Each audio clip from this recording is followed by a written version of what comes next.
Аксы окуясынын 14 жылдыгы жана 2010 жылдагы оппозициянын курултайынын 6 жылдыгы бүгүн Бишкекте эскерилди.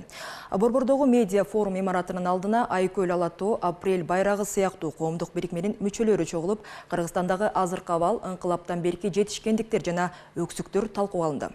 Иш-чарага кабарчыбыз Самат Асипов көз салды.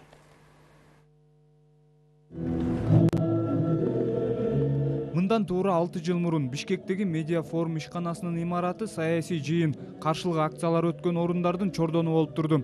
2010 жыл 17 мартта мына ушул жерде оппозиция элдик курултайын өткөрүп, андагы бийликке бир катар талаптарды койгон. Ушул жерде Роза Сакынадан баштап Темир Аргынбаевич, азыркы бүт Токтайымга чейин ушул жерде болгон. Бул жерде светти, сатпо, 60 тыйынды алуу, анан жер сатылбасын, и бу журналисттерди баягы куугунтуктоого албоо, бүт ошол маселелер которулганда. 7 бөлүктөн турган талаптар бир жуманын ичинде аткарылбаса, оппозиция жер-жерлерде элдик курултай өткөрүү чечимин кабыл алган. Бул дата 7 апрелге белгиленип, анын акыры Бакиевчил бийликтин тагдырына чекит койгон ыңкылап менен аяктаганы белгилүү. Мурдагы жаштар министри Алиасбек Алымкулов экинчи революцияда өлкөнү өнүктүрүүгө максатталган 5 багыттуу программа кабыл алынганын эске салды. Биринчи, конституциялык реформа болот деди эле? Болбодубу?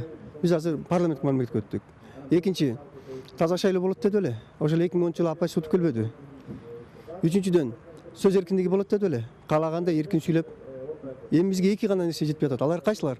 Ал экономикалык өнүгүү менен социалдык өнүгүү.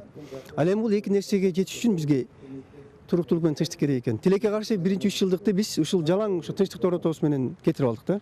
Бүгүнкү эскерүү жыйынында мына ушул 6 жылда аткарылган иштер, ыңкылаптын жетишкендиктери жана өксүктөрү талкууга алынды. Иш-чаранын катышуучулары акыркы кезде өлкөдө жүрүп жаткан реформалар, алардын жыйынтыктары жаман эмес экени белгиленип, ошону менен катар бийликке бир катар талаптар коюлду.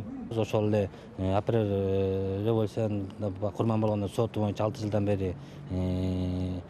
жылдан бери созулуп атат. Мен өзүм жогорку кеңештерде айттым, ошо электр энергия боюнча азыркы өкмөткө да сунуштар киргизип атат, ошо тарифтерди кайра карап көргүлө деп, анткени 700 киловатт элдерге астык кылат, ошону 1,5 миңге көбөйтүп бергиле деп атабыз. Анткени социалдык муктаж адамдарыбызга ошо туура болот деп чечим чыгардык. Ошондой эле иш-чарада өткөндү унутпай, Аксы окуясынын себептерин эстеп, көңүлгө бекем түйүп жүрүүгө чакыруулар болду.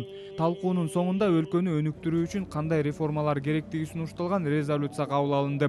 Самат Асипов, Нуркамил Асанов, Коомдук биринчи канал.